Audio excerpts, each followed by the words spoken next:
And if they're visiting from a mobile device, it's usually to call us because their website has an issue, or maybe they're late for a meeting and they can't remember our address.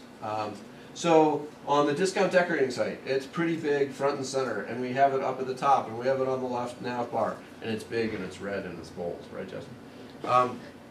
On the United site, anybody flown United recently?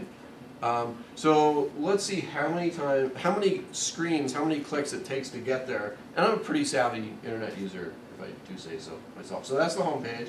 I clicked on customer service, and how can I contact United? And then it says existing reservations, making a reservation, post-travel support, mileage plus. And then I clicked on something else, and then the reservations page. And then finally I found a real phone number. And they're doing this purposefully so that they don't have to pay somebody to sit there and answer the phone. As opposed to Quest, which is now a whole new company, so I haven't looked at their site. In one screen I was able to get to, we're here to help, call us, and transfer an existing thing. Of course they are the phone company, so you would think that they would answer the phone. A big important thing to keep in mind for all of what we do in all of our marketing interactions is that a website is a destination location. A destination location is like a restaurant that you have to drive to. It's not something that is just on your way home, but it's a really great place and you want to go to it. But you have to make a concerted effort to go there. And it takes a lot of work and a lot of money for somebody to visit. I mean, what are we spending on discount decorating every single day? $500 in cost per click advertising right at the moment, just to get 40 or 50 people, 30 people to buy off of the site. So it's expensive. And what happens is, it's easy to drive a lot of traffic to a site. It's more difficult to make sure that the website can actually catch people when they're there. So how do you catch people? One of the biggest things in the B2B space, not in the business to consumer space, but in the business to business space, is a contact form. And you guys know I'm a little ADD or OCD or some other TLA about contact forms. So the passive approach is, hey, let's wait for the customer to call. Maybe they'll call. The phone's ringing? No, they're not. A more active way to go is a contact form, which is, getting back to the permission marketing thing, a lower involvement, lower commitment type of activity. It basically says, hey Matt, you follow up with me, I'm done. I've got other stuff going on. I might be on a conference call, maybe, and looking at other stuff. Not that I've ever done that before. But maybe I'm on a conference call and get distracted and I say, hey, this is a really cool thing. You guys follow up with me. It shifts the buck to the other company to follow up with you versus you having to remember to do that. So a contact form is a lower commitment, lower involvement activity than a phone call. Now when we get a phone call, we know that they're really interested because they're coming in. So this is just a quick example of that process. Again, this is our old website. So ski photographer, Boulder, Colorado. Not the big thing that we do, not a huge moneymaker for us, but I built a page a while ago that has great rankings for it. So you click on that, it's the #1 result. You come to our old site or our new site, has the same message. Welcome, would you like to talk to a real person about ski photographer, Boulder, Colorado? And I just searched on that. And the website is saying, hey, would you like to talk to a real person about exactly what you searched for? And most people who aren't in the web space are just blown away by this. They're like, this company knows exactly what I want. How do they know exactly what I want? To the point where we get calls all the time, right, Bree? You're Magento, right? Like, no, we're not Magento, we just come up high in search rankings for it, and our search stuff says, would you like to talk to a real person about Magento today? Yeah, I would. And so they call us up. And so sometimes people are confused, but this kind of technology is basically taking the query from their search and displaying it right back to them. Now we could take it to the next level and then dynamically change the entire look and feel of the site, personalized based on their search criteria. But this was one of the biggest things for Crutchfield.com, who made car stereos and sells TVs and all the rest, is somebody searches for something like car stereos, they come to the site, they can't find car stereos. So in this case, they come to the page and we are basically mirroring back what they're saying.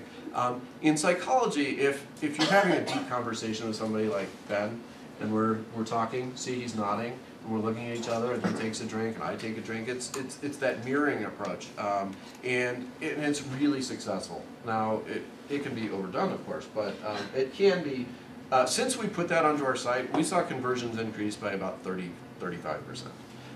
So now we come down, here's this contact form, really basic, really simple. A lot of people want to ask all this nice to know information. It would be nice to know what their company website is. It would be nice to know when they want to start the project. It would be nice to know their social security number and other information like their birthday. But what do we really need to know in order to call them? Well, it's nice to know, we really do need to know their name because it's tough to say, hey, somebody called from your company, can I talk to them? So it's great to know their name, their phone number. So from the phone number, it usually has an area code, so we know, we can just do a quick Google search on, oh, what's the 303 area code? Oh, that's over here. And then their email address, which sometimes is a Gmail account, but oftentimes is their company domain name. So we can figure out a lot of great information right there. And then the comments field is pre-filled in. Please have a real person contact me now about ski photographer, Boulder, Colorado. They can edit that, but most people, we're taking a lot of the work out. We're making the commitment and involvement as low as possible to do this. And on this system, we had the CAPTCHA form in there. We've now come up with this really brilliant way of doing it on our new site, which basically says we have a hidden field, and spammers don't pay attention to this part if you're watching this on YouTube. But basically we have a hidden field, so if that hidden field is automatically filled out by a spam bot that fills out forms, just discount that. And since we put that in, we've decreased all the spam and just taken out that really crazy CAPTCHA thing. So on the success page, how many people have filled out a web page, a form on a website, and it just says success? Like everybody has, and you're like, okay, great, that's successful. Do we really know that that data hit into a database and did anything with it? Did it just go into that information black hole? So what we like to do is have a real success page, and this is where you would put conversion tracking code on. So when somebody clicks on a Google AdWords campaign or another email campaign or something like that, they come through the website and then they either make a purchase, so it's the checkout success page or a contact success page. This is where the conversion tracking code goes, and we know that somebody who clicked on this ad over here actually converted, so we can have real data. But here it says, Dear Jeff Finkelstein, thanks for your request to be contacted. If you need immediate assistance, please call us. We look forward to speaking with you soon. So on the success page, what we're doing is we're building trust and confidence really slowly, but we're saying, hey, the data that you put into this form over here, we're displaying that over here. Really basic, minor thing, but it builds a lot of trust and confidence. And somebody fills this out and they're like, wow, these guys know my name already. That's great. And then we send out an email. Why do we send out an email? A lot of people use their email inboxes as their whole personal filing system. So they filled this out, and then Serena and Bree are raising their hands. And that's true. So you fill out a form, and then you get distracted, and then somebody calls up. Well, this is another interaction that we have created with them that is trusted and secure, and they look at this, and then when we call them, they're like, oh yeah, I filled out a form, I got a success page, I got this. And they're not consciously thinking of this, but in the back of their head, all the stuff that we've done so far has worked and worked successfully. And so when they talk to a real person, all of a sudden, wow, this is great. And we know that, and then this is similar to what we get. Their name, their information, their browser type, the country, the referring string, search engine, search query, entry pages, all the pages that they've been to on the site. And so we can have a conversation with them. Not that we're going to say, Kate, what were you doing looking at our site last night at 10:42 p.m.? You're up pretty late. Because that's creepy. But what we do want to know is, hey, she checked out these pages. Scott thinks that's not creepy? You think that's good? No, I'm just kidding. So what we can do is from this, we can look and see where they've been so we can help guide the conversation. So we're almost inside their minds as far as what we're doing to interact with them. And we know that when we follow up with people, a contact form comes in and we follow up with them within 20 minutes, they're blown away because no other company really does that. And we do that really, really well. So anyway, that's how that whole thing works. Any questions or thoughts or comments or craziness on that? And that's why I'm so ADD about that. Okay, so tip number 2, we're here to help. We deliver value to our customers. or pictures of happy people smiling, or a great flash animation. The second big mistake that people make on their websites are their site doesn't explain what the heck they do. And we see this all the time.